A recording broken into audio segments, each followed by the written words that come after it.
Hey guys, this is BB Games here, and welcome to my new series that I like to call Random Encounter, because I'm not very good at naming things. Random Encounter videos are just quicker reviews that I will make in between bigger videos, which has never ever been done before in the history of YouTube. Ever. Wait a second. The first video in this series is going to be on a game that was released just a couple of days ago, Majora's Mask 3D. The original Majora's Mask is one of my favorite games of all time. It had a dark and depressing storyline, which is probably my favorite in any Zelda game, awesome gameplay that's extremely unique because of all the awesome masks you could find. Some of these masks give you cool abilities that let you solve puzzles and get to new areas, and some of them barely do anything. Congrats, you're useless. No!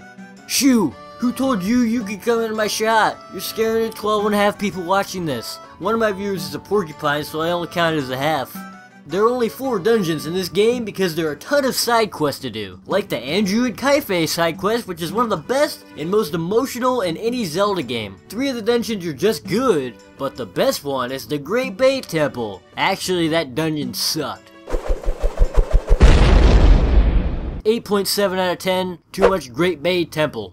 After years of Majora's Mask fans politely asking Nintendo to shut up and take their money, Nintendo finally answered us, and they remade it for the 3DS. And it's amazing.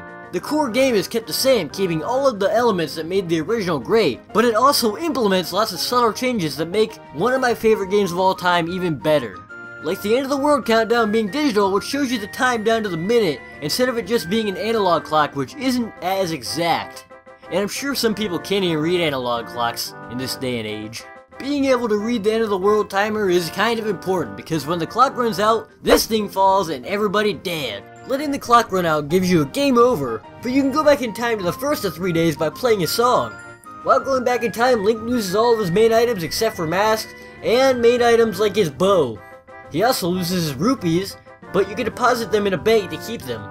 But don't worry, it isn't as frustrating as it sounds. You can easily get them back. The bank where you store your rupees is now more conveniently located in South Clocktown, which is much easier to spot for new players than in the previous spot it was located in, West Clocktown, because South Clocktown is in the middle of everything. And obviously the graphics are better. This game is gorgeous even on my regular 3DS. The colors are just so vibrant, and it controls beautifully awesome. And did I mention you could take it anywhere with you because it's on a handheld? I really can't think of anything bad to say about it. I rate 8 out of 8, mate. I would highly recommend this to any Zelda fan or any gamer in general. In fact, tell all your friends to.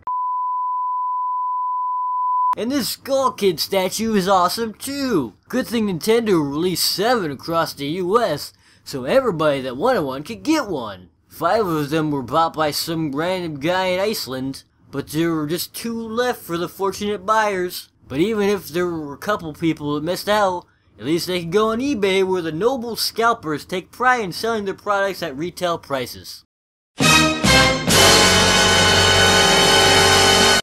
Alright guys, I hope you enjoyed this little short video. Go ahead and leave a like if you did. You probably didn't. But anyways, go ahead and click here to check out my last video, and click here to check out another video. And my next big video is coming out soon. I just figured I'd put this out here, because I really like this game. And I thought it'd be entertaining. Probably wasn't. But anyways, follow me on Twitter and Facebook and everything. And thanks for watching. Goodbye, guys.